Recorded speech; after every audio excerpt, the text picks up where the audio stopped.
नाशिक जिल्ह्यातील लासलगाव कोटमगाव रस्ता सध्या अक्षरशः मृत्यूचा सापळा बनल्याचे चित्र समोर आले।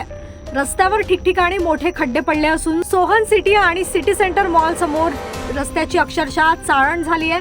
त्यामुळे वाहन चालकांना जीव मुठीत धरून प्रयास करावा लागतोय।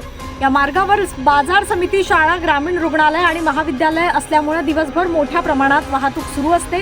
कांदा मार्केटमुळे अवजड वाहनांचीही मोठी ये-जा या रस्त्यावरून होते। दरम्यान नाशिक संभाजीनगर महामार्गाचे काम सुरू असल्यानं अनेक वाहन चालक हा रस्ता शॉर्टकट म्हणून वापरत आहेत।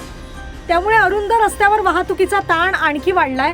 रस्त्यावरील खड्डे, उडणारी धूळ आणि रात्री पथदीपांची व्यवस्था नसल्यामुळे अपघाताचा धोका वाढलाय। त्यामुळे स्थानिक नागरिकांनी प्रशासनाकडे तातडीने रस्त्याची दुरुस्ती आणि स्ट्रीट लाईट्सची व्यवस्था करण्याची मागणी केली आहे।